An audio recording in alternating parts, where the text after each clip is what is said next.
I was just saying you should pursue that high grandma because like high grandma is like how dare high grandma not like take like they're good too, and I'm just like I just want to play with you, and because the name's great. Like I mean it's just I preach. It's probably not even like I don't even care if they're high or grandma.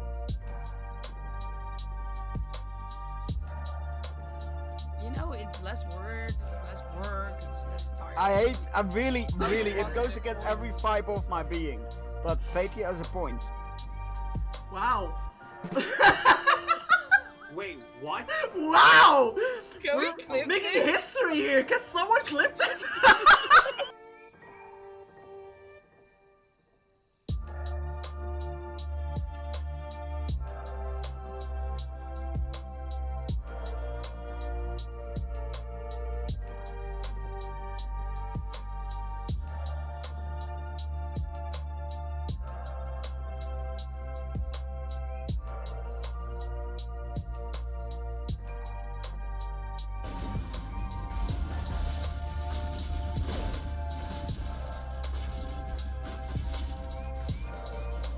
Why aren't you moving? Oh! Fuck's sake! It was at this moment that he knew. He fucked up. Fuck! Garrus, get in fucking cover. No, over there. Oh my god, he's down already.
Let's get to the temple. Whoa, howlers!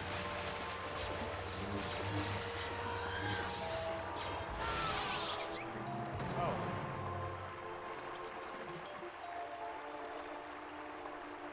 Apparently friendly fire was on. Good to know. That is super good to know.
Welcome on in, everybody. It is a cold, dark night. So what better time to read you a scary story? As you unlocked with the charity stream on Halloween, we will be reading tonight a Arkham horror novella called Ire of the Void about Norman Withers. How are you all doing today? It's 1 p.m. What are you doing to me? Well, I posted warnings. Good luck. I disabled it.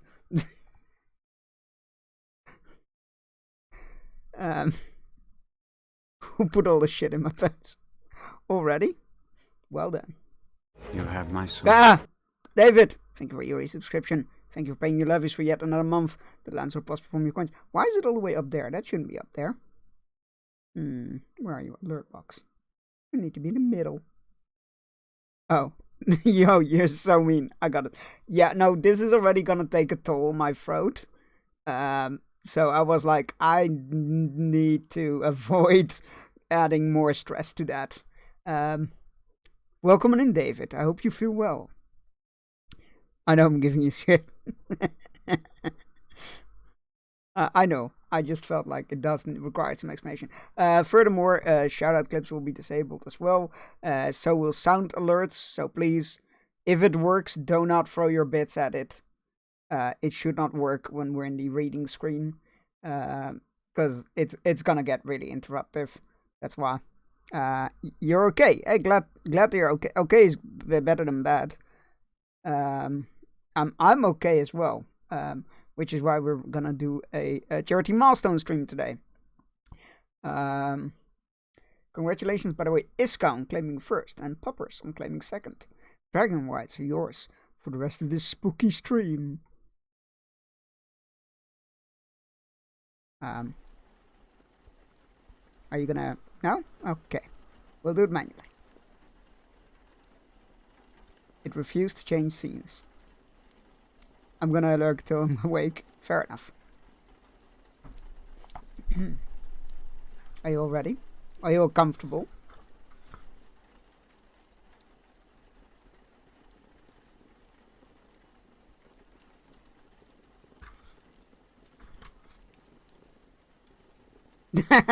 You approve? Glad to see. Welcome to Arkham. It is the height of the roaring 20s. Flappers and young fellas dance at the Charleston, at reckless jazz clubs, gleaming bright with electric lights. Beneath this gilded glamour, bloody turf wars rage. Funded by gangsters and crooked glamour. Oh, no, wait, wrong line. Gangsters and crooked cops who frequent rival speakeasies and gambling dens. Amid these changing times, old New England towns hold their secrets close. Off the Owlsbury Pike, in reclusive Dunwich, rolling hills hide decrepit farms and witch-haunted hollows.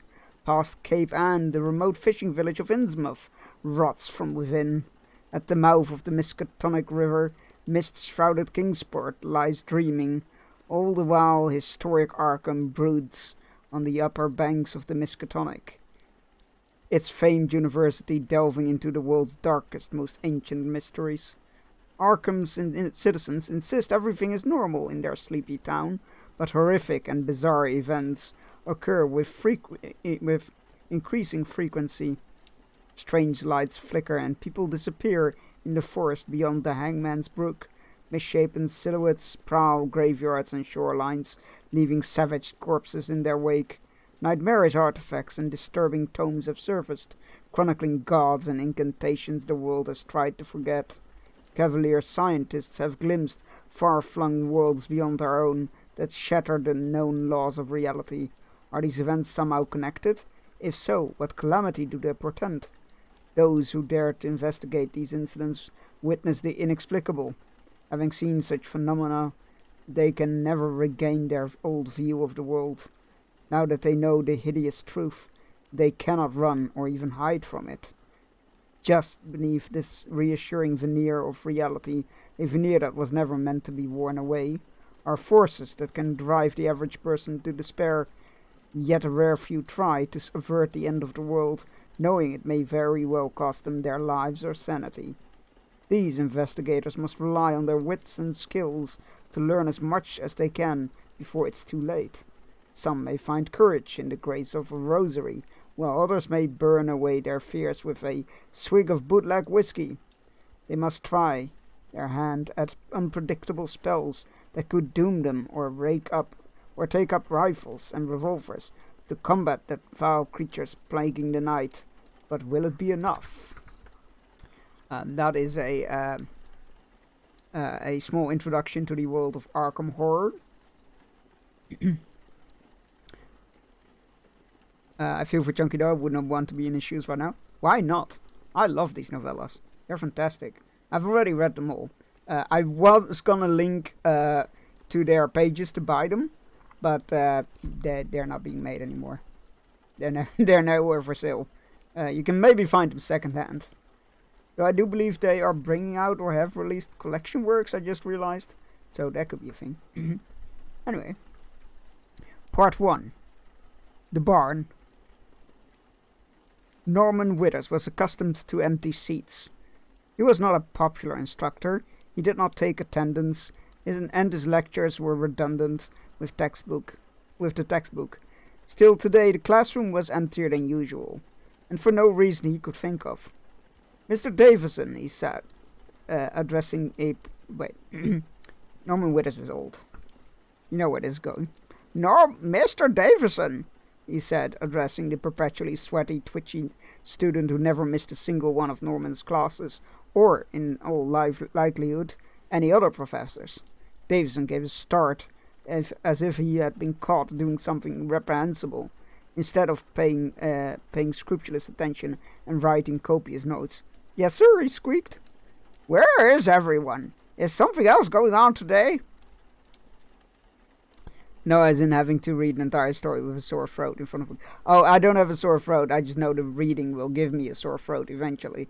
And as much as I would like, we will not be reading it all in its entirety, because I'm not entirely sure if that is allowed. So we're going for like an hour, maybe 2. We'll see. Also, my throat will not be able to handle all of that. Lemon tea at the ready. I do have the ingredients for what I've been taught a hug in a mug, but other people call it grog apparently. It's 2 shots of rum, 2 spoons of honey, 2 spoons of lemon, and then boiling water in a mug. Very good. Where is everyone? Is something else going on today? Well, sir, Klaus Schmidt is giving a guest lecture. I think some people went to hear him. The boy cringed as he thought as though he feared Norman would be offended and take out resentment on him. In truth, even had Norman been so inclined, he was too busy feeling shocked that he'd heard anything of this to bother with such a vindictive response. Perhaps as the secretaries were forever scolding him, he should check the cubbyhole that was his faculty mailbox on days other than payday. What are you doing online late? Well, this is a special stream. This is a scary reading stream. We are reading The Ire of the Void, a Arkham horror novella, as a milestone reward for the Halloween charity stream, which I still owed you all, so here we are. And I figured, dark December days, be it in my birthday week or not, dark December days are a good time for this. So here we are. Just in time for my bedtime. I'm getting up at 2 for the Game Awards. Oh, I'm not. Fuck that shit. I'll catch a recap in the morning. I'm not overly happy with the Game Awards this year anyway, but that's a different matter that I will not get into. D. Klaus Schmidt, he asked. The one who collaborates with Albert Einstein? I forgot I was doing the voice, and I'm already not doing the voice. If so, he was the physicist widely acclaimed as Einstein's brilliant young protege. While still working towards his doctorate, Schmidt had participated in the Eddington's expedition that provided observational verification of general relativity, and since aided Einstein. I'm gonna adjust my light a bit. There we go, that's better. And had since aided Einstein himself in calculating the cosmological constant and establishing relativistic cosmology. Jesus, I really picked the one with the great words today. It was extraordinary that such a luminary, a European luminary at that, had suddenly materialized in Arkham, Massachusetts. Yes, sir, Davison said. Where is he speaking? The big auditorium in the science building? Yes, sir. Class dismissed. Norman hurried from the classroom ahead of any of his students, rushed past the foundation for the new observatory, and broke into a run at the Miskatonic University squad, breezing by its silver maples and sycamores, strolling or lounging on benches. Young scholars smirked or chuckled as he dashed past. Their amusement prompted him to duck into one of the science building's men rooms and try to make himself look representable. The mirror showed a scarecrow of a man. His scraggly white beard needed trimming, and his hair stuck up every which way. His tie was loose and askew, and his tweed suit had gone weeks without pressing. It was too late to remedy all of that, but he would do the best he could. He reached into his pocket and found he had no comb, and smoothed down his hair with his hand. Then he fixed his tie, straightened his lapels, and proceeded to the auditorium. As he reached for the door, laughter pealed on the other side. Apparently the young physicist seasoned his lectures with humor. Norman found a seat at the back of the hall. Klaus Schmidt was a stout, cheerful-looking young man, dressed in what was, for a scientist, a surprisingly stylish Lindbergh jacket. His English was excellent, only slightly accented, and he clearly relished American slang, slipping in terms like raz and bourgeois into his discourse. Taken altogether, the jokes, the slang, and his friendly animated manner made his subject matter all the more accessible.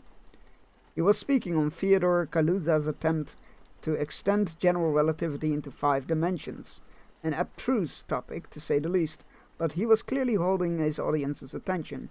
The lecturer concluded to enthusiastic applause. A significant portion of the audience rose from their seats and headed for the front of the auditorium to congratulate him.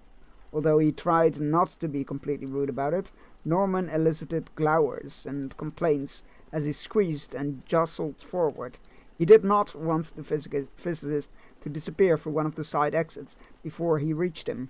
As he neared the podium, the German said, "I didn't come here expecting to lecture. I hope I didn't ball it up." Professor Grant smiled, his bald crown gleaming, spectacles slipped halfway down a prominent nose. "It was wonderful. Now, can we offer you some lunch? The roast beef in the faculty club is excellent." "Danke," said Schmidt.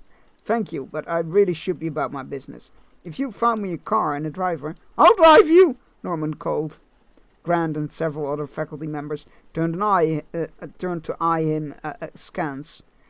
The bald academic cleared his throat. "That is kind of you, Professor Norman, but someone has already made arrangements." Norman turned to the youthful Schmidt in his modish clothes.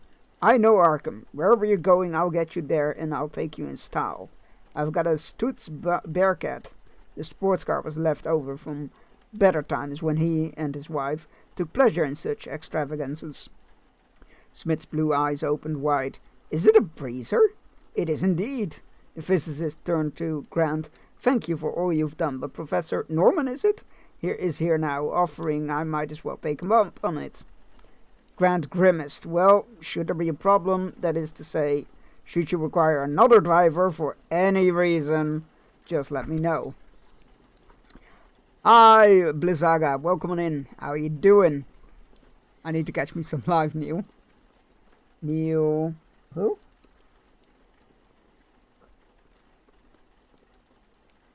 And by the way, Chunks, I'm turning off the private voice. Yeah, I was like, that seems sensible, doesn't it? And welcome in, Blizzaga. I hope you're doing well. Good to see you. New newborn. Whose name sounds familiar? Asterion. Oh. There you go. Right, chapter 2. Norman had not lowered the Bearcat's canvas top in years, but it was a mild, sunny September day, and his companion was excited that the two-sitter, with its doghouse hood, was a convertible. So he fumbled his way through the half-forgotten procedure. Schmidt stowed a black leather valise in the trunk, and then handed Norman a list of addresses. "In any order," he said, "whatever is convenient." There was nothing about the list to indicate why the German was interested in these particular locations. Norman supposed Schmidt would enlighten him in due course. "We might as well start in Southside and work our way north," he said.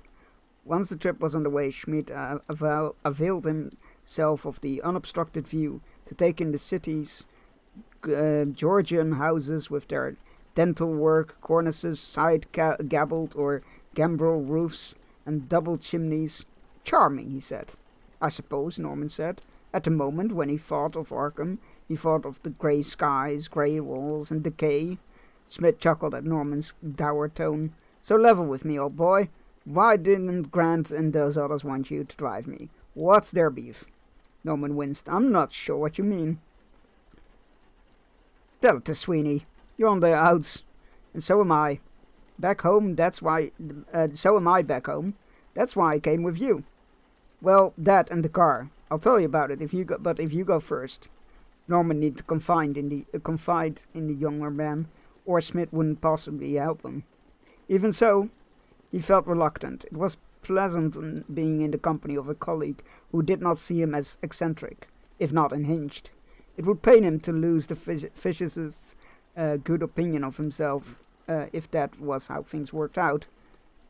Peering squarely through the sports car's monocle windshield, it was so as not to see how Smith reacted to his story. He took a long breath and began. I am an astronomer. Some of my work involves discovering and cataloging new stars. On March the 11th, 1916, I found 6 faint stars in the vicinity of Canis Major. Major. Then they vanished all at once, literally within seconds of each other, and have never reappeared. Given interstellar distances, Smith said, I don't know of a phenomenon that could account for that. Nor do I, said Norman. Nor did anyone. Without exception, other astronomers deemed it plausible that I never really observed the stars in the first place. Eye strain, they said, smudges, meteors, but I know what I saw. And you've never been able to let it go, said Schmidt. It's that obvious, is it? Yes, I never stopped looking for the answer, and it's blighted my scientific reputation. I don't suppose I'd have retained my position at Miskatonic if not for tenure and the fact that I still put in the time doing conventional research and publish the occasional journal article. He could have added that he had grown increasingly obsessed with the mystery. It had blighted his marriage as well. Eventually, Bernadine divorced him and moved to Los Angeles to be near their daughter. But why pick at that wound? It would only make him look even more pathetic than he likely appeared already. If the vanishing stars are the focus of your work, said Schmidt, and you are so eager to make contact with me, then you must believe that I can help you somehow. Yes, you, Einstein, your circle, are discovering revolutionary new truths about the workings of the universe. I hope that if I prevailed on you to consider my findings, you'd have some fresh insight to offer. I have to confess, nothing is springing to mind, but you're helping me with my research. Afterward, it only seems fair that I take a serious look at yours. Then we'll see if I might be able to actually contribute. Norman hesitated. I hope you aren't just humoring me. If you think I'm babbling nonsense, you can just say it. But I don't think it. Or at least I don't assume it. Now that I've been told that my own current line of research is a load of horse feathers, I'm less inclined to dismiss the ideas of others out of hand. Norman pulled at his brake lever at one of the Arkham's 4 electric traffic signals, erected 2 years previously. What is the line of research? I have to say, I'm puzzled as to what problems of physics is better investigated driving around Miskatonic Country than in your laboratory in Berlin. How familiar are you with general relativity? Reasonably so. Your discipline is relevant to mine. The traffic signal turned green. Norman waited for a horse-drawn wagon to clear the intersection, then put the Bearcat in gear. Then you know that the theory connects the curvature of space-time to the density of mass in the vicinity, to gravity. Yes, by doing so it explains the anomalous perihelion advance of Mercury and the deflection of starlight Eddington observed during the solar eclipse of 19. Exactly. My own scientific heresy has been to connect the idea of that space-time can be curved, twisted, warped, not just to what we observe in the sky, but also to phenomena here on Earth. People disappear mysteriously. Sometimes they even appear just as strangely, particular souls who don't seem to belong in the time or places in which they are discovered. If there are discontinuities, folds or holes in the structure of reality, people could blunder into them and find themselves transported. Norman frowned. Surely these disappearances are either legends or events that, were we privy to all the facts, would prove to have mundane explanations.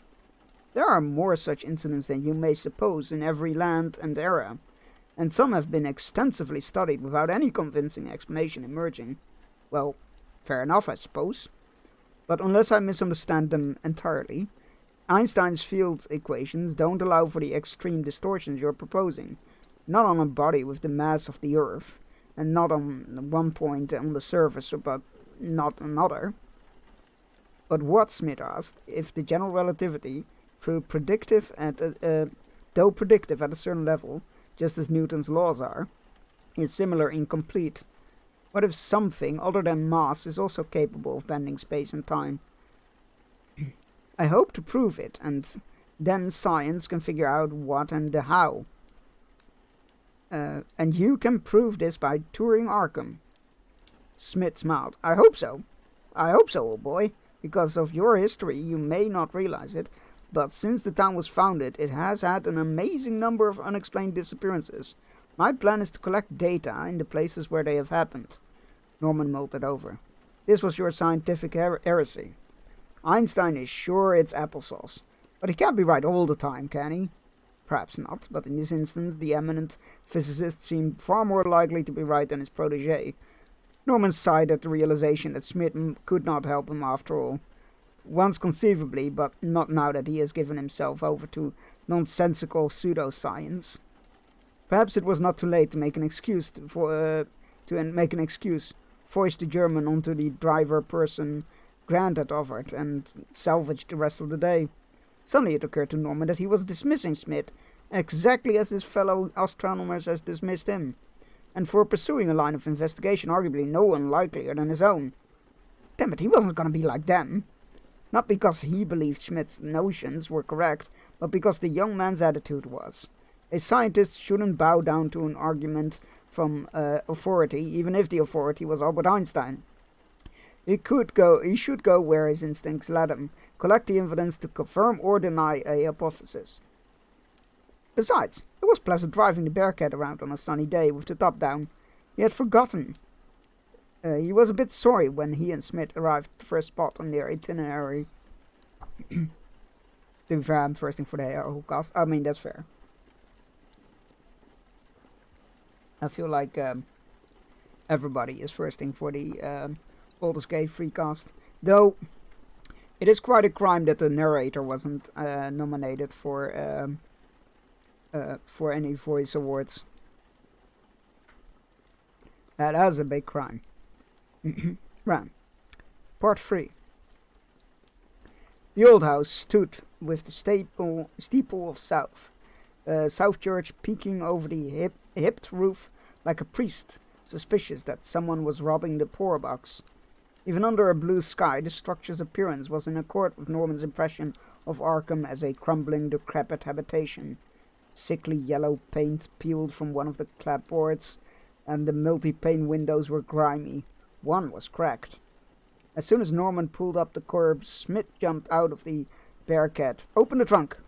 For a moment, a smile tugged at the corners of Norman's mouth. His companion was as impatient as a child at the entrance to a carnival. I take it you have high hopes for this place. In 1774, Smith replied, responding to the Suffolk resolves. 5 of Arkham's community leaders entered a room in this house to discuss the organization of a militia and never came out. That's the space we're going to investigate. Norman was half embarrassed, half amused that he did not know what the Suffolk resolves were, and when a foreigner did. He picked up the valise and the metal clinked inside it. As he carried it towards the portico, he spotted a sign beside the panel door. Apartments for rent. If someone has altered the floor plan, we should still be able to identify the right spot, Smith replied. We'll just need a little luck. He opened the door, stepped into a foyer, and headed down a hallway that ran past the staircase towards the rear of the building. I think we want the last door on the right. A tinny radio was playing Riverboat Shuffle, as performed by Bix Beiderbecke and the Wolverines. On the other side of the door, with a brass number 5 screwed onto it, Schmidt knocked, and after a moment a small woman with a face like a fist and... yeah, no, it says fist. A face like a fist and mouse brown hair in curlers responded. Good evening, madam, said Schmidt. My colleague and I are scientists from the university. We're conducting a research that requires us to take some readings in your home. I can promise you it won't take long, and we'll leave everything as we found it. Alright, I'm going to bed. We'll leave it on the stream for as long as we can. Sleep well, have nice dreams, and enjoy the Game Awards. Spoiler, Baldur's Gate is gonna win in every freaking category it's nominated for. The woman scowled. Mr. Page, my husband says never let anyone in when he's not here. She started to close the door. Smith whisked a folded dollar bill from his pocket. Naturally, wouldn't dream of asking without offering to compensate you for your trouble. Mrs. Page hesitated. I'd have to leave the door open. Of course, said Smith. She grabbed the money, and the physicist shot at Norman a wink as the door swung open. The cramped apartment seemed an unlikely place for a scientific breakthrough, but Smith's enthusiasm remained undiminished. He took the bag from Norman, flipped up the latches, and brought out a thermometer. He then moved about the apartment, repeatedly stopping and recording the temperature in various spots. Mrs. Page regarded him with a perplexity writ large on her pinched, blotchy face. Don't spoil the video game advertisement show. Norman knew how she felt. What does this have to do with space-time? He asked at length. Smith shrugged. I had a hunch. Maybe it was wrong. Or maybe the differential is so slight the thermometer can't detect it. Either way, what comes next is more important. He returned to the valise and produced a carpenter's level and squares of cupboard. Inserting the latter under the legs of Mrs. Page's dining room table, as needed, he rendered it rock steady, despite the uneven flooring beneath. After that, he brought out a small triple beam balance scale, set it upon the table, and put a lead 1 gram weight on the platform. Unsurprisingly, it turned out to weigh 1 gram. Despite himself, Norman felt his earlier disgruntlement creeping back. He had not known what to expect, but surely a revolutionary discovery in physics required more than pointless fiddling with the most basic of instruments. Then again, Einstein had supposedly arrived at his extraordinary insights through thought alone. After all, a telescope was simply a piece of glass in a tube, and now that Norman had come this far, what did he have to lose by seeing this venture through? If it all turned out to be bourgeois, then he could at least take comfort that for once he wasn't the one who looked like a fool. What did that accomplish? Nothing yet, Smith answered, but now we move the table. We have to re-level it with each placement. I would assume so. Norman took hold of an end. They shifted the table about, and for the first half dozen places, 1 gram was 1 gram. Then, when the platform was part way across the yellowed linoleum floor of the kitchen, the weight registered ever so slightly less. Smith crowed and clapped his hands together. The German seemed so elated that Norman rather hated to dampen the moment of triumph. Still, Occam's razor and simple common sense obliged him to speak. It's likely, he said, that we simply didn't get the table leveled properly, or else the scale slipped out of adjustment. Then we'll check both, Smith replied, and weigh again. They did. The reading was the same as before. The physicist brought out a tape measure and used it to define the scale's position in relation to fixed reference points in the room. As he held the end of the tape, Norman felt lighthearted. Could the variance possibly be real? One obvious alternative was that at some point in his life, Smith had acquired the skill of I hate this word. Prestidigitator. And he was using them to perpetrate a hoax, possibly switching one weight for another.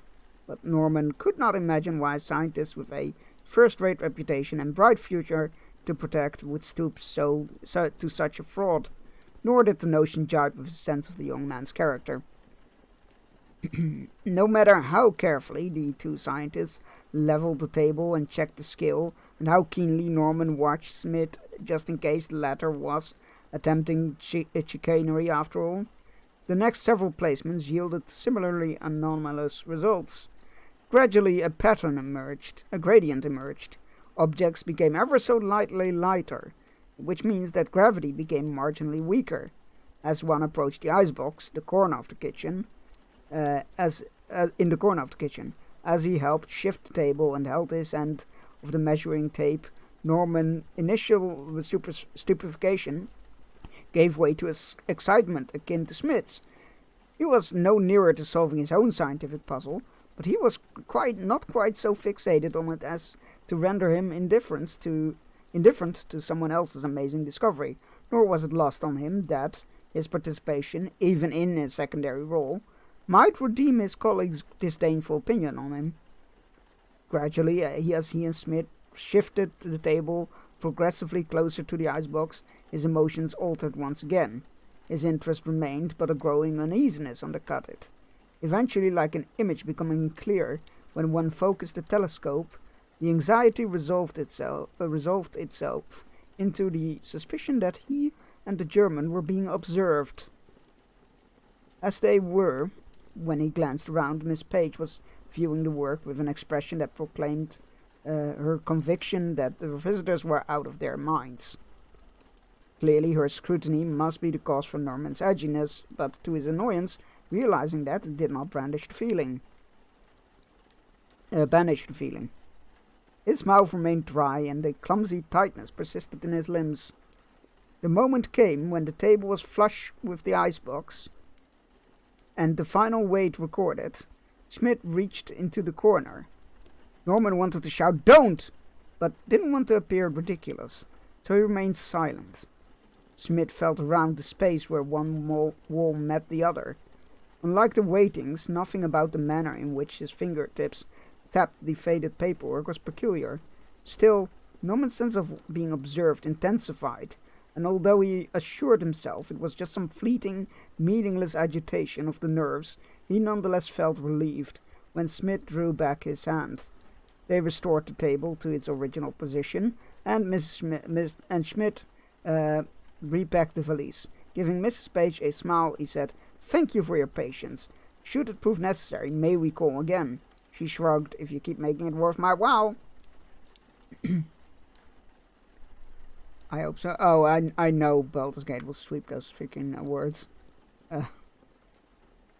Maybe in some cases not entirely justified, but yeah. I will catch the recap tomorrow morning when I'm awake. Part 4. After returning the valise to the Bearcat's trunk, Schmidt clapped Norman on the back. "First house we checked," he exclaimed. "The very first!"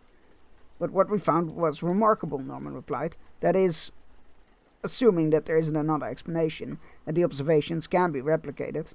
Schmidt waved the comment away. "They will be." "If so," said Norman, "inexplicably fluctuations in gravity are an extraordinary discovery. Well, we didn't find a discontinuity in space-time." "True. We are not hitting on all 6 yet, but what a start." The physicist extracted a silver case from a pocket of the Lindbergh jacket and offered a celebratory cigarette to Norman. Hoping for some exotic European flavor, the American was a bit disappointed that the tobacco pretty much tasted the same as Chesterfield's, that were his accustomed brand. Exhaling smoke, he said, "Do you have any thoughts as to why no discontinuity was in evidence?" "No, at this point, Schmidt replied, "we know so little that any speculation is little more than guesswork. But that said, what if the discontinuity wasn't stable? The unfortunate Patriots disappeared all the way back in 1774. That gave the breach a century and a half to close, or shrink to microscopic size. Maybe if the discontinuities come and go, that would explain how people like the Pages can live in the same places where others disappeared and never notice anything odd. It also raises the possibility that there may not be any open breaches left in Arkham, but I refuse to be pessimistic after such a promising beginning. I prefer to believe that we simply work our way down the list. We'll find one. Let's get a wiggle on." The scientists next stopped was the South Church itself, or rather, the small graveyard adjacent to it. As they began their work, a priest who introduced himself as Father Michael arrived to ask what they were doing. Invoking his status as a professor at the Miskatonic, Norman satisfied the men to their bona fides. Unfortunately, the outdoor side posed a longer-lasting hindrance, such as the lack of Mrs. Page's dining room table, and the floor on which it sat at.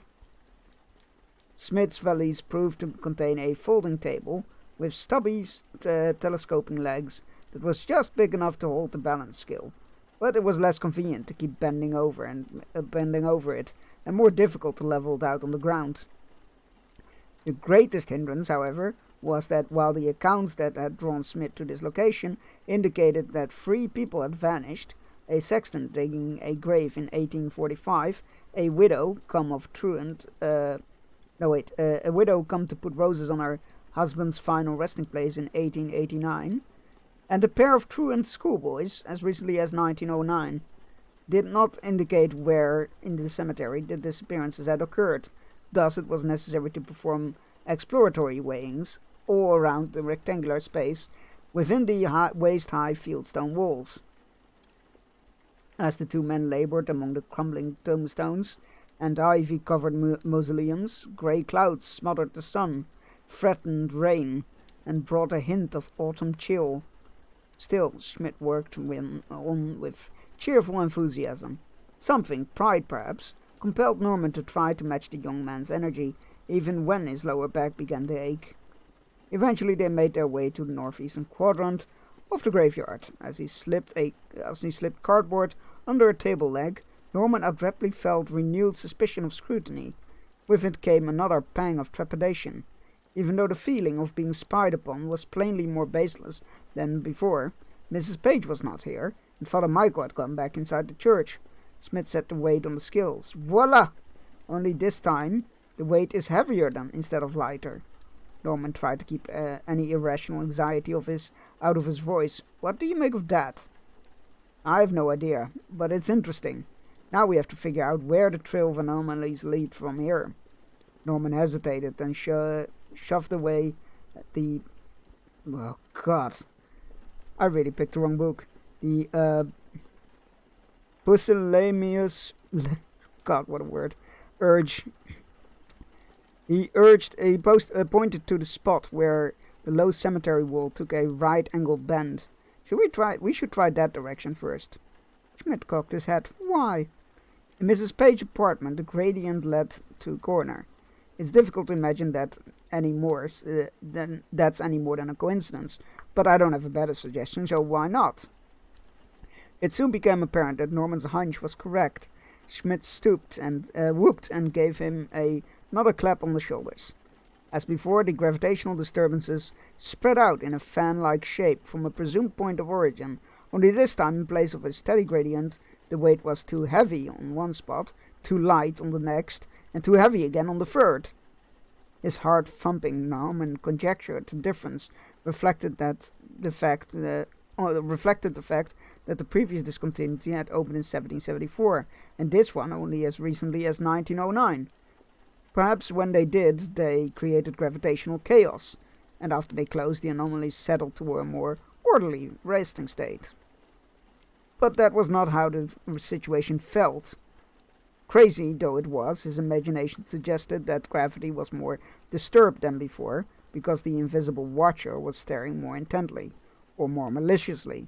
He wondered if he and Smith were like prey, obliviously approaching a hungry tiger hidden in tall grass. He reached to pick up the scale and nearly knocked it over. Are you all right? Asked Smith. Norman swallowed. Fine. Are you sure your hands are trembling? Norman forced a smile. I'm not young as you, but I'm not going to fall over dead either. Not and miss out on all the excitement. Had he been candid about it, he would have said he was not going to disgrace himself by succumbing to groundless fear. He did not know what ailed him. Maybe he would see his doctor when he had the chance. But he was a scientist, and he was going to behave as such. They reached the juncture of the two walls. Smith waved his hand through the air above. Norman held his breath, and nothing happened. Smith dropped to one knee and Norman's anxiety ratcheted up another notch. He had to struggle not to wince despite himself as his thoughts returned to the crouching tiger he had imagined previously. No such beast was present, obviously, but if one entertained the fantasy that it was, Smith had just put himself eye to eye with it. The physicist felt around the grey, fitted fieldstone, and the corner proved to be as solid as it looked. No hitherto undetectable hole in the substance of things yawned in response to the probing. Smith rose and brushed his pant leg. "You want to try?" "No!" Norman yelped. He took a breath. I don't see a point. You were thorough. I wouldn't do anything you did mere moments before. Suit yourself. I just don't want to hog all the fun. Thunder rumbled and the first raindrop plopped on Norman's shoulder. "Let's pack up and get some supper. My treat. I insist on somewhere expensive." As they walked toward the cemetery gate, Norman's sense of being watched faded, as did the anxiety that accompanied it. He resolved that he would not succumb to such idiocy again. One permit himself to harbor suspicions that he and Smith had now been lucky twice. Panelled in dark oak, part 6. Panelled in dark oak with frosted Art Nouveau, wall fixtures providing soft illumination, Drew's was one of Uptown's better restaurants. Once Norman had been a regular. After he witnessed the 6 stars vanishing, though, a visit to any such establishment came to feel like a waste of time better spent to his study. Now dining on the shepherd's pie. On shepherd's pie, he rather felt he had been cheating himself. The unavailability of wine or beer to accompany one's meal had provoked Smith into a humorous lamentation on the puritanical American character and the absurdity of prohibition. But now that the food had arrived, he did not appear to miss alcohol all that much. He was attacking his broiled Boston scrod with the gusto he had brought to everything in life. Norman sipped his coffee. "It's good, isn't it?"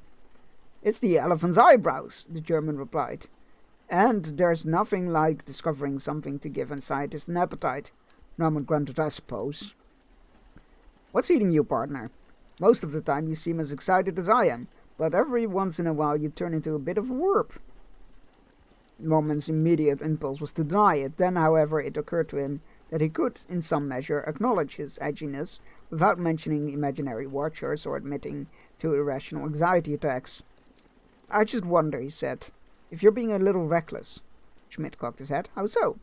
"The hypothesis is that the discontinuities exist and people occasionally blunder through them, never to be seen again. And there you are groping around for them with your bare hands. What have you fallen?"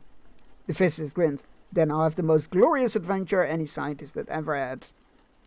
"I'm serious." "So am I." "Well, in principle. But in practice, perhaps you raise a valid point. I suppose I do the initial probing with a stick. Will that make you feel better?" "Yes, a little, anyway." "Then that's how we'll do it." Schmidt pushed his plate away, dabbed his lips with a napkin, and sat it on the table. "Are you game for one more sight before we seek out one of these juice joints I've heard so much about?" Norman frowned. "It's dark and it's raining." "I'm sure we can find flashlights and umbrellas and we'll choose another indoor location. Come on, what do you say?" Norman reminded himself that he had resolved to put irrational anxiety behind him. "All right, one more." Part 7. The farm, if it still was a working farm, lay beyond the city limits of Arkham, on a narrowed, unpaved road that twisted west from the Aylesbury Pike. The land near the road was overgrown, and no lights shined in the house in the distance. If not for the flashes of lightning, Norman might have missed seeing the vague black mass of it, and the larger shape that was the barn. A chain hung across the drive with a tin "No Trespassing" sign wired to the middle of it. The wind tugged at their umbrellas as he and Smith shined their tungsten filament flashlights on the sign. The chain was not rusty, and weather had yet to fade or stain the lettering. That felt incongruous, but Norman supposed it shouldn't really. Whether or not anyone was farming the land, someone presumably still owned it. It's a good thing the equipment weighs no more than it does, said Schmidt. We can ankle the rest of the way. Norman frowned. The sign says, oh, come on. We're not going to hurt anything. No one will even know that we were here. He grinned. For science. Norman returned a grudging smile. Very well. For science. He opened the trunk and Smith took out the valise. Norman gave the Bearcat a last look and decided no harm would come to it, parked where it was on the side of the lonely road, and followed his companion as the German stepped over the chain and headed up the drive. The wind gusted, the cold rain slipped beneath his umbrella to spatter him. The brush rustled and swayed as though animals were moving through it, although only blackness showed in the gaps between branches. Norman resisted the urge to play his flashlight beam across the overgrowth just to make sure. Do we want the house or the barn? The barn, Schmidt replied. In 1871, a farmer went in and never came out. In 1910, virtually the same thing happened again, this time to the missing man's eldest son. Up close, the farmhouse and barn looked as abandoned as before. The barn had big doors. On the front, there were wagons, tractor engines and such, presumably gone in and out. Schmidt ignored the large doors in favor of the smaller entrance around the side. He tried the knob and the door opened. The dark space inside smelled of hay, but it was not open and empty the way Norman expected it. As he and Smith stepped inside, the flashlight circles of glow flowed across stacks of wooden crates on pallets. He was still trying to figure out what they stumbled across when a baritone voice barked, "Don't move!" Norman turned around to the sound. A square-jawed young man in his shirt sleeves and braces was aiming a pistol to the intruders. Behind them, too far away for Norman to have noticed its light from outside, a hurricane lantern sat on a small table where it illuminated a pack of Lucky Strikes on an overflowing ashtray and a face-down issue of Western Stories Weekly. "Don't shoot!" Norman exclaimed. It was all he could think to say. The gunman peered at them. "You don't look like cops or hijackers either." "We're scientists," Norman said, his pulse beating in his neck. "I'm Professor Norman from the Miskatonic, and this is Professor Schmidt from the University of Berlin. We came here for purposes of research. We thought the property was abandoned." "Well, it ain't," the guard replied. "And old Sadie Sheldon don't like others sniffing around his properties.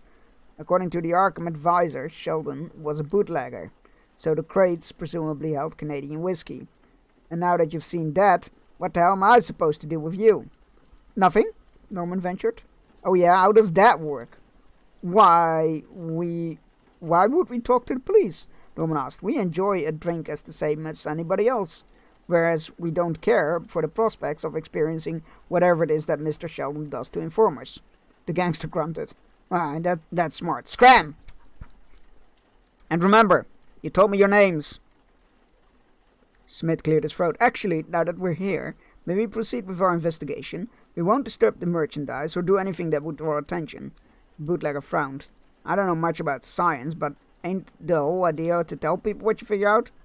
"Well, yes," Norman said, "but we might not find anything in this particular location. Maybe just check and cross it off the list. If we do discover anything of interest, we'll still say nothing without Mr. Sheldon's approval. You have my word."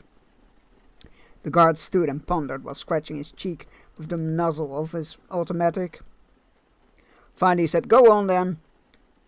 But don't take all night, and leave the brown alone. I'll be keeping my eye on you." "Thank you," Smith said, and then, in a softer voice, as he set down the valise, "Nice work double shuffling him, old boy. I didn't know you had it in you." Norman smiled. "Maybe your bad example's rubbing off on me. I take it we're actually following the usual procedure?" "Actually," said Smith, "I hope to find a shortcut. The disappearance of Zachariah Mayhew, the son, differed from the others in one respect. He left behind a pool of blood on the floor." The satisfaction Norman felt at persuading the hoodlum and at Smith's approval gave way to a fresh pang of trepidation. Annoyed with himself and trying to resist the resurgence of his timidity, he said, "Then we look for a stain. If we find one, that's the right area in which we start recording weights." "Exactly," Smith replied. Shining his flashlight on the floor, Norman headed down one of the aisles between the stacks of liquor crates. The edginess was trying to worm its way back into his head. He felt the urge to hurry, to be done with his task and away, but he made himself go slowly anyway. With the boxes blocking the yellow glow of the guard's lantern, the barn was even darker than before. The bloodstain, if still present at all, was likely to be faded away and difficult to distinguish from the general dust and grime. If he did not proceed carefully, he might very well miss it. From time to time, a shadow with a single luminous eye appeared at the end of the aisle to make him flinch and squint at the glare. It was the hoodlum prowling with his lantern in hand to make sure the scientists were not opening any of the whiskey crates. The bootlegger did not appear very often, however. Apparently he had decided these uninvited guests were truly harmless, and he was enjoying the stories in his cowboy pulp. Somewhat more frequently, a band of rain fell hard enough to rattle the roof, or the wind gusted hard through the cracks to make the old barn groan and creak. The former sounded like claws tapping. Rats, or something bigger than rats, scuttled nearby, but out of sight. The latter made Norman imagine the unknown force of Smith's hypotheses pulling apart the juncture of two walls to reveal a gash in the flesh of the world itself. Idiocy, Norman had to get hold of himself. He baited and took several deep breaths. His heartbeat slowed, and some of the tension shivered out of his limbs. Then someone screamed. Norman recognized the voice, although the wordless cry of terror was unlike anything he had heard. It produced his hero. "Smith," he called. "Run!" the physicist wailed. The next instant he shrieked again. "What the hell?" the bootlegger shouted. With that he was presumably up and moving to discover the reason for the disturbance. Norman yearned to do as Smith had bade him to do and flee, but he couldn't just abandon the German, resisting the lure of possible escape as if too were some sort of gravitational anomaly. He managed to take a step into a different direction, and then another after that. Due to the way the sound echoed beneath the high roof through the aisles of crates, he hadn't been able to tell exactly where Smith's cries originated, but he suspected it was somewhere near one of the far corners of the barn. Breathing in short little rasps, he crept toward the closer of the two. The pattering he heard before returned and now seemed to move with him, as though the phantom rat pack he had imagined previously was stalking him. Amber light pushed at the gloom ahead. The guard stepped into the intersection of Norman's aisle with his automatic leveled and his lantern held high. Norman drew breaths to call out to the other man, but before he could, the guard let out a yelp. His eyes wide, he stretched out his shooting arm and fired 3 times. A moment later he lowered his automatic, and Norman's shoulders slumped in relief. The bootlegger's behavior seemed to indicate the gunfire had killed the source of his cries, or had at least alarmed it into retreat. Then wood crashed and glass shattered. Startled, Norman peered about in an effort to find the source of the new disturbance. The bootlegger did the same, then hastily backpedaled out of sight. As he disappeared, he raised his pistol and fired upward. Ahead of Norman and to his right, stacks of crates swayed, dark shapes leaped to the stacks on the left, in what seemed to be a pursuit of the gunman. The forms were sufficiently high above Norman's flashlight beam, and parted so quickly that his eyes registered nothing more than a surge of movement. But their mass and vigor of their springing dislodged the upper boxes, and crates smashed to the floor. More shots rang out. Additional crates fell. Silence followed. Norman crept up to the intersection and peered around the corner. There was nothing to see but a splash of light where the bootlegger had tried to retreat down a different aisle. The glow wasn't dimming, however, which meant both the lantern and the man who carried it had stopped moving. Norman imagined the man lying torn and dead, with something crouching over him. Surely the poor Smith had been the first to die. Norman would be crazy to linger in this place a moment longer. Worried, fear made him clumsy, noisy. He gathered himself to sneak toward the exit. Then the physicist resumed his shrieking. Convinced that whatever had killed the bootlegger would rush to silence Smith's cries, and in doing so charge him within an arm's reach of him, Norman flattened himself against the wall of the crates. The cringing, reflective action proved to be produced a thump, and the stack above him began to rock and sway, making his discovery all seem the more likely. But nothing came. Maybe the things were too eager to eat the bootlegger to react to Smith's screams, or in this isolated location with rain falling, wind blowing, and thunder booming outside, they didn't regard the racket as cause for this concern. Whatever the explanation, Smith was still alive, and perhaps Norman could help him to safety without the things being any wiser. At least the ongoing cries now revealed the German's approximate location. It was near one of the corners of the barn, precisely where Norman's colleague had expected to find the source of the anomalies. With the smell of gun smoke and spilled whiskey now hanging in the air, Norman skulked across the intersection. Just get there, he told himself. Just get there, it's only a few more steps. That was true, but unfortunately the walls of crates would make it impossible to catch even a glimpse of what awaited until he was quite close indeed. As he approached the end of an aisle, vapor invisible for where it tainted the white beam of the flashlight, swirled through the air. For an instant he imagined it was smoke, but he didn't know what could have started the fire. The hoodlum and his hurricane lantern were behind him, not ahead. An instant later he caught a whiff of the vapor, and all but gagged in revulsion. The stench was also suggestive of smoke, in that it called to mind the incineration of a rotting corpse. Norman had never smelled such a thing, but had he attempted to imagine it, he might have hit on something foul and acrid like this. Holding his breath, he peeked around the end of the stacks of crates and spied Smith at last. Or rather, Norman spied most of him. Still screaming despite growing hoarse and short of breath, Smith lay on his belly in the corner, with his upper body pointed outward. His hands clutched and scrabbled at the floor.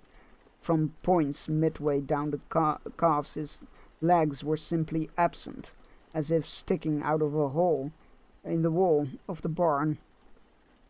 But there was no such opening, merely denser twists of the malodorous fog. Smith hitched backward, gradually losing the struggle to anchor himself, as something pulled him into nothingness. Breaking cover, Norman dashed forward to grab his colleague's hand and haul him free.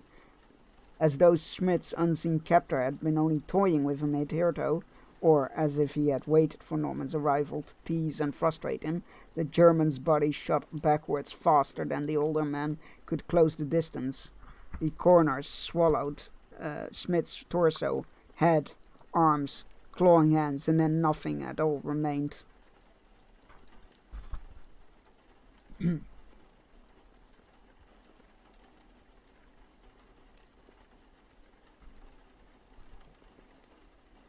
Part 8. Off balance as he was, Norman couldn't stop in time to avoid banging into the juncture of the two walls. The impact jolted him and bounced him reeling backwards, as a collision with a solid matter should. He stepped forward again with hands shaking, stooped to examine the base of the walls, which was to say, the exact spot through which Smith had disappeared. It was as solid as the walls surrounded it. An instant later, a sense of malevolent attention pierced him through, as though, having dealt with Smith to its satisfaction, the physicist's abductor... Well then, that escalated quickly, yes. As though, having dealt with Smith to its satisfaction, the physicist's abductor had swung its head back toward the camouflage. Camouflage? Oh, yeah. The camouflage behind which it hid it like a trapdoor spider. Then it howled. Partly the cry hurt Norman's ears as loud as any loud noise would, but there was also a component of it that seemed to rip directly into the mind itself. Other howls answered. The things still in the barn were signaling their readiness to deal with him. He bolted. After several strides, he realized his flashlight was likely to help his pursuers find him. Fumbling, he clicked it off, and he could see nothing.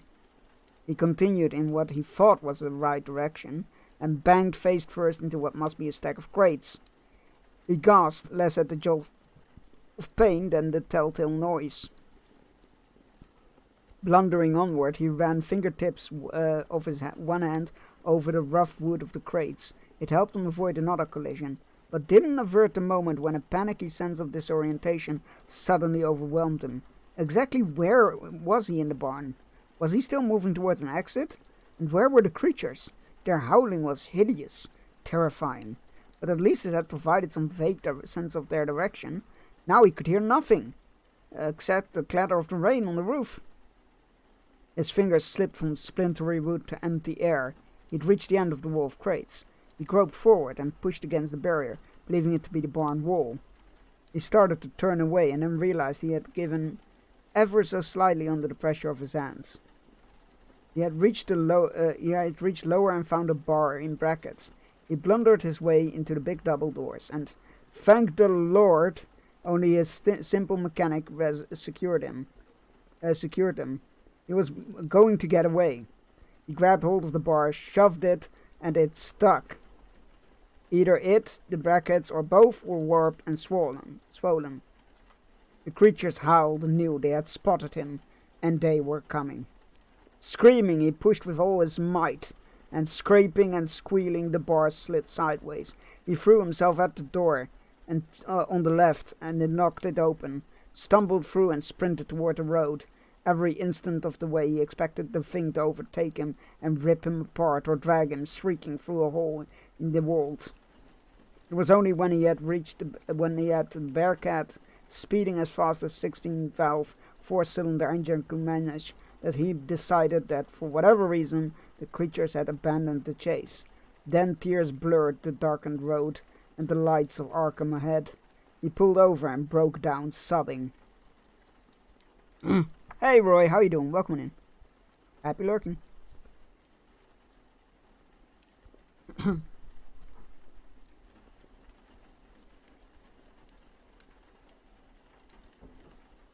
Part 9. Seated across the table from Norman, the pages of the astronomer's typed and signed statement lying between them, Sheriff Engel took another drink of coffee. As Norman previously discovered, the stuff tasted awful. But with his bloodshot eyes, puffy lids, and unshaven jowls, the lawman looked like he needed it. And that it was understandable. Some subordinate had woken him in the middle of the night to report that one of the professors from the university had turned up raving about a vanished German, a harrowing chase, and the Lord only knows what else.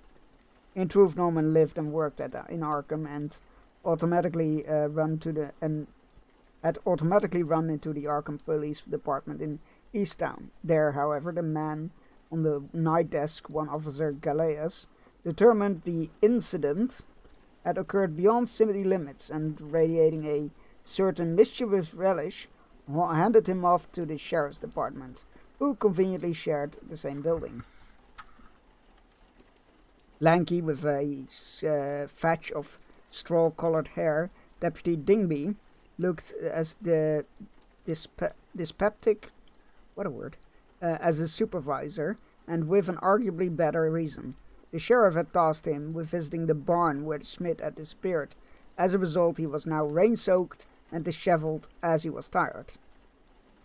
Well, the sheriff said, addressing Norman, you've had some time to think.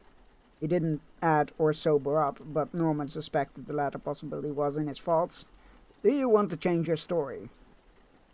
No, Norman answered. In retrospect, it should have been obvious that his account was unbelievable, But when a man was abducted before one's eyes by whatever and to wherever that was, there to do the report. What was there to do but report it to the authorities? You sure? The sheriff persisted. Because I can imagine happening this way. You and the German fella drank some bad coffin varnish and went a little crazy. Started seeing things. He got scared and ran off through the fields. And once he comes to his senses, he'll likely turn up. If not, we can track him down in daylight. Roman shook his head. It all happened just the way I told you. With holes in the walls, yes. And monsters, yes. Although you really didn't see either of those things. Norman hesitated. I saw Professor Smith slide through the discontinuity. Apparently, a person can't see the breach itself. You saw him go through. But when you fell around the spot just a second later, the walls there were solid. Yes.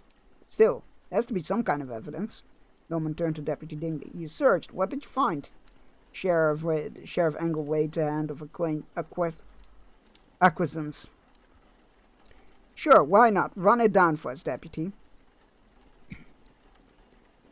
Well, the deputy said, the black case with the scale and such was there. So were the umbrellas, flashlights, a lantern, a pulp cowboy magazine, and all that whiskey. Some of the crates had fallen and broken open. He smiled a crooked smile. Prohibition agents are gonna be happy. The sheriff made a spitting sound. That's wonderful, Deputy. I live to make the proes happy. But what's important here and now is that we can be fairly sure the two professors really were there like our witness claims. Maybe the bootlegger guard too. Now let's hear things out. Things you didn't. Now let's hear the things you didn't find. My guess is that bodies are on the top of the list. The deputy took a breath. That's right, sir. There were no bodies. There wouldn't have been, Norman said. If the creatures dragged them back through the breaches. Any big pools of splashes of blood? The sheriff asked. Where it looked like somebody got mauled. Like by a bear or a rabid dog or something. Deputy Dingley swallowed. No. What about mysterious holes? Did you tap around in the corners like I told you to? Yes, sir. Everything was solid. The sheriff looked at Norman and spread his palms up. Well, there you have it. Norman fixed his gaze on the deputy. When Sheriff Engel asked about the bodies, you hesitated. When he asked about the pools of blood, you did again. I don't accuse you of lying outright, but I do believe you held back something. The deputy hesitated once more, obviously torn between the inclination to be honest and the desire to please his boss by helping to speed the importunate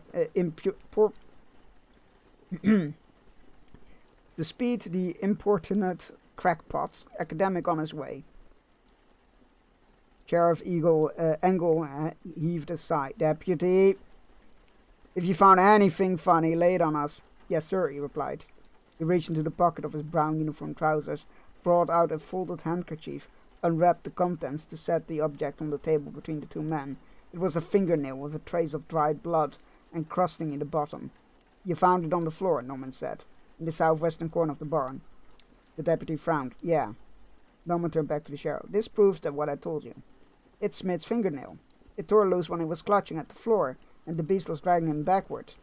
Come on, Professor, you're supposed to be a scientist. You know damn well this isn't proof of anything. Norman faltered. It was maddening that the sheriff still doubted, but he made a valid point. By itself, the fingernail wasn't enough to demonstrate the truth of the story. Look, you know Professor Smith was with me in the barn. You know he's gone. What is your explanation? You already heard it. He wandered off in an alcohol-induced delirium. If you don't like that story, I can think of others. Norman felt a pang of trepidation. Meaning what exactly? If you two just got pie-eyed, that's not so bad. Plenty of people drink. The Volstead Act be damned. But you don't look laddered now. And you're still telling me the same story. So maybe that was never really a problem. Maybe you're crackers. That's ridiculous. Is it? I made a couple of calls. Woke up a few people from the university. Apparently you have a reputation for being strange. Maybe you're strange enough that I should check you in the asylum for observation. There are no grounds. You wouldn't dare. I might. I might also dare to consider you a suspect if your German friend doesn't turn up.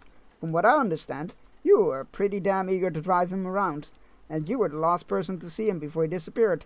A young fella already in the top of his profession when you're getting on in your years and something of a joke. Sheriff Engels shrugged. Who could blame you for being jealous? So I murdered him and then came straight to you with a wild story you were all too likely to disbelieve? If you're insane, maybe you didn't realize just how unbelievable it was. You thought you were giving yourself an alibi. Norman looked at the sheriff in the eye. Whatever else you believe or don't believe, you don't really think I killed Professor Smith or need to be institutionalized. Why are you trying to intimidate me into retracting my story? Maybe I'm trying to protect you from whatever everyone else is likely to think. I'm not asking you to do that. The sheriff sat back in his chair. Okay then, let me tell you about a sheriff's job. Mostly it's what you expect. There's a thief stealing people's chickens. I catch him. If a landlord evicts a tenant, who then can refuse to leave? I boot him out. Straightforward problems, straightforward answers. Norman scowled. How is this relevant? Bear with me, I'm getting there. Once in a while, though, something comes up that's a bit scary, and doesn't have an easy answer. In those situations, maybe the best sheriff can do is keep a lid on it, what's really happening. That way people don't panic. Are you saying you do believe me? Sheriff Engel shook his head. Don't flatter yourself. But I know funny things happen once in a while. I've been doing this job long enough to wonder if they don't happen more often around here than in some other places. Anyway, what it all comes down to is this. My men and I will look for Professor Smith the same way we'd look for any missing person. But we're not going to act like men from Mars kidnapped him or whatever it is you think happened. Because even if that were true, what the hell could we do about it? Norman's emotions, the urgency, the anger, crumpled into a kind of exhausted resignation. What exactly do you want me to do? First, forget you ever said this bullshit.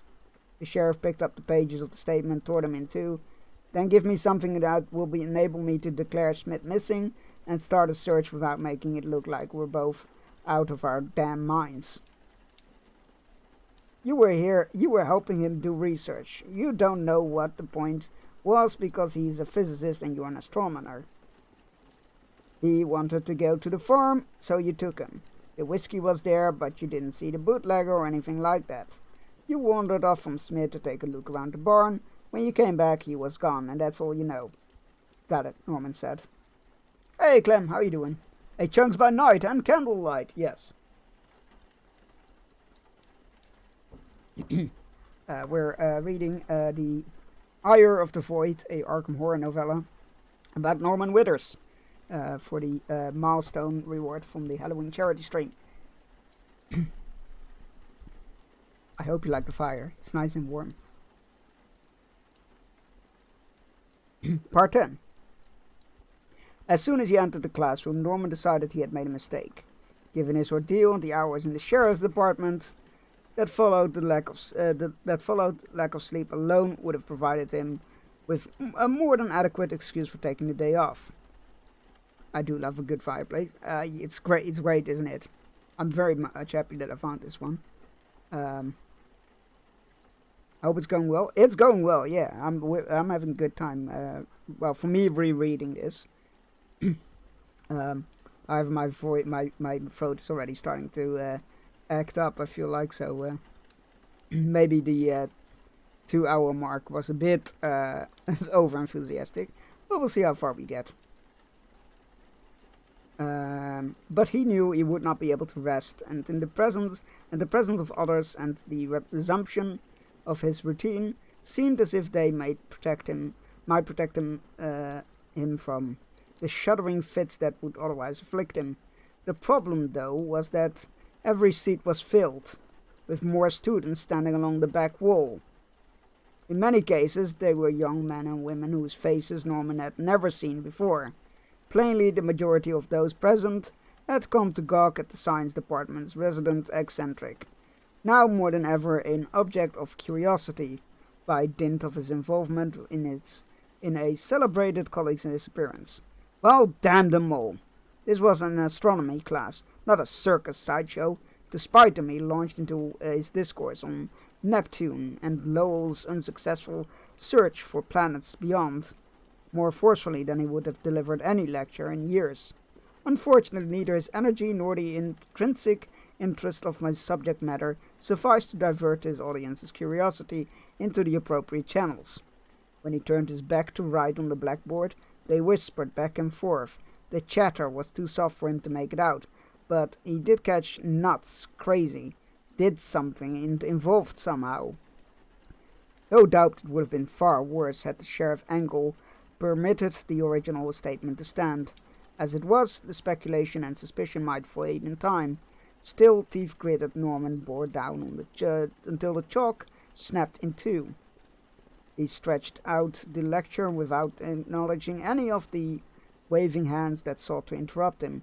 Someone might want to ask questions that actually pertained to astronomy, but he was unwilling to chance it. The instant the bell rang, he slammed the textbook shut, snatched it off the lantern, and rushed for the door. Sadly, his haste merely served to fling him into the clutches of a smiling, apple-cheeked man in a polka-dot bow tie and Homburg. Absurdly, a press pass stuck from the headband, as though Arkham were a major city like Boston or New York. "Professor Withers," the journalist said. "A moment of your time." "Sorry," Norman said, circling around the man. "I'm in a hurry." The newspaperman scrambled to catch up and fell into a step beside him. "Come on, Professor, be a sport. I'm Doyle Jeffries. I edit the Advertiser, and I came down here personally to hear what you have to say." "Nothing. It's all in the information the sheriff already released." "You sure?" "It seemed to me there were lots of holes in that story." "It's everything I know. Please excuse me." Norman quickened the pace, and this time Doyle allowed him to escape. He stamped onwards to the science department officers, ignoring the stares and awkward greetings of secretaries and other faculty. He entered his own cramped little sanctuary, with its overflowing bookshelves, stacks of journals, star charts, and examples of astrophotography, and slammed the door. Copious torn paper bookmarks and more push pins indicated the locations of data he at one time or another believed he might shed the light on the puzzle that had consumed his life for the past decade. 2 new items reposed front and center on his crowded desk. One was a note informing him the dean wanted to see him. Yesterday, Norman, cranky recluse that he knew himself to be, would have responded expeditiously, but currently it simply was not in him. Second item was the new issue of the Astronomical Journal. He opened it and, as was his habit, set out to read it cover to cover. He had spent countless hours engaged in such study, yet now, for the first time since adjusting to the finalization of his divorce, he had difficulty concentrating. He perused the paragraphs or whole pages, only to realize he had retained none of the information. The image of Smith wailing, sobbing, scrabbling in vain for handholds, the vanishing kept appearing before his inner eye. But that was not the only thing distracting him. The office itself was not alarming, and his instincts did not warn him of some invisible predator poised to spring, but the space seemed dusty and dingy, oppressive to the point of claustrophobia. The odd thought came to him that if he heard a convict sentenced to years of solitary confinement in a cell like this, he would feel sorry for the man. Still, it was more tolerable than being stared at. He stayed where he was until he heard the sounds of the rest of the department going home for the day, and for some time thereafter, when his pocket watch informed him night had fallen, he emerged from his hiding place and skulked from the science building into the quad.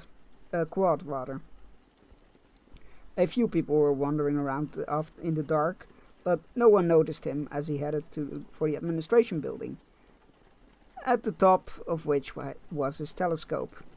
He entered to find the place empty, administrative staff, custodians, and anyone else for that matter, which was just as well.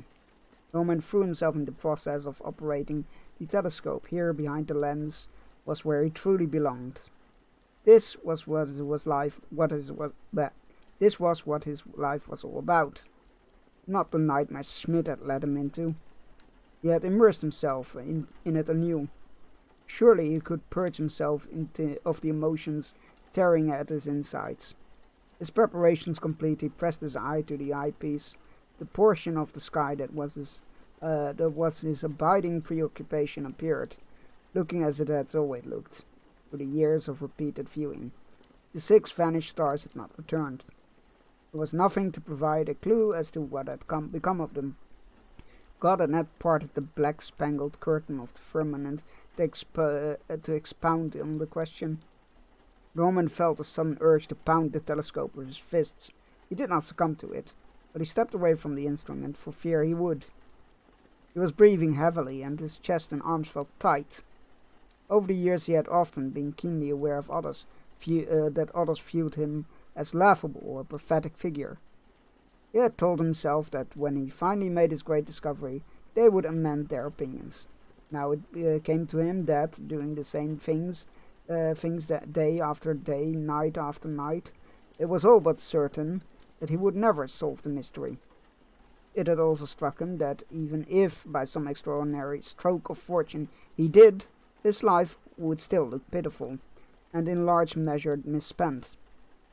Somehow, that thought was the worst of all. He assured himself that was merely fear provoking such dismal notions. Once he had calmed down, his chosen path would seem as worthwhile as it always had. But truly, anxiety was not the problem. He was still afraid. For an aging academic who had never been faced with any sort of danger, it could scarcely be otherwise. Yet the occasional stab of dread notwithstanding, now that he had put miles and hours between himself and the barn, he actually felt more safe than not.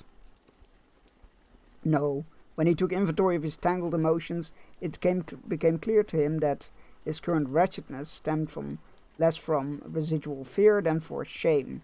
He felt guilty that he had acquiesced to the sheriff's Engel's decision to suppress the truth, and guiltier still about what had happened to Schmidt. Idiocy. If there was anything he could have learned from the way his life had unfolded, it was the folly of espousing a truth no one would believe. He clearly wasn't to blame for the physicist's death. There we go. He tried to rescue Smith, but had simply not been a match for the thing that took him. True, but he was not trying any more, was he? More idiocy. Smith was surely dead. Well, no, not surely. Norman lacked evidence to confirm any such conclusion. He did not know why the German had been taken. If the breaches were a manifestation of twisted space-time, he could not even know how much of the subjective time had passed for Smith since his captor yanked him through. Perhaps it only had been an instant. Which, though an interesting speculation, shed no light whatsoever on how to go about retrieving him. Norman hauled the long-legged chair out from under the telescope, lit a Chesterfield, and climbed onto the seat to ponder what he knew. He quickly decided that was almost nothing. Smith had come looking for holes in ordinary reality and tragically found them. But nothing in the physicist's rudimentary hypothesis had explained why the breaches seemed to occur only in the corners of man-made structures, why they opened and closed like doors at the behest of creatures lurking on the other side, or what those entities were. A man would have to understand such things to have any hope of rescuing someone who had been taken, and Norman had no idea where to look for the requisite information. Or did he? He still had a list of locations Smith had given him at the start of their time together, the majority remaining to be explored. Although the prospect of doing so made a chill slide up his spine. Intuition told him he had somehow escaped the things. Was he really contemplating offering them another crack at him? What had befallen Smith was horrible, but it was not his responsibility to fix it. He had his own life to think about. Except that he had already examined that life and found it wanting.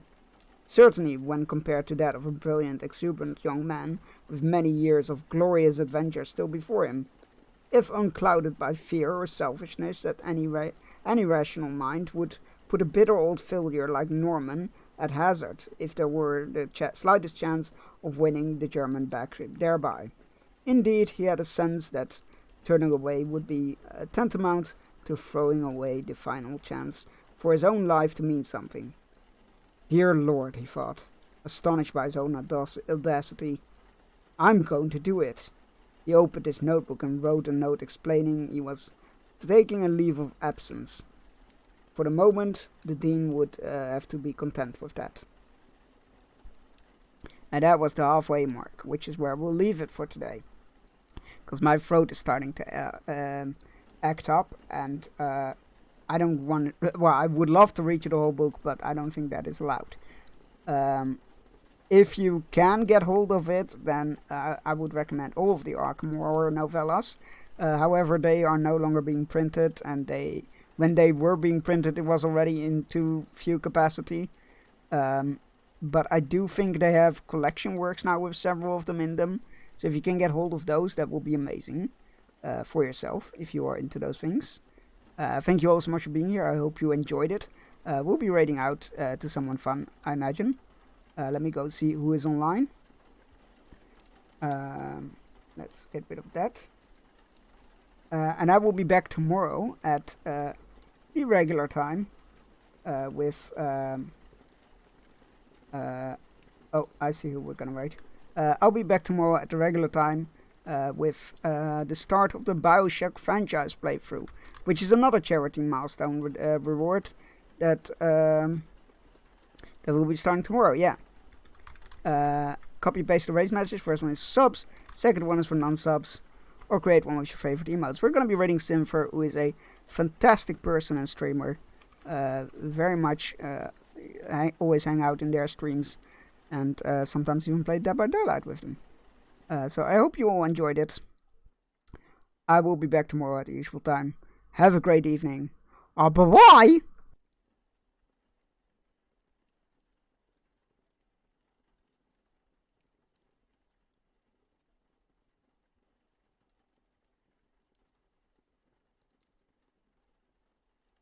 Now we can actually see what we're doing today.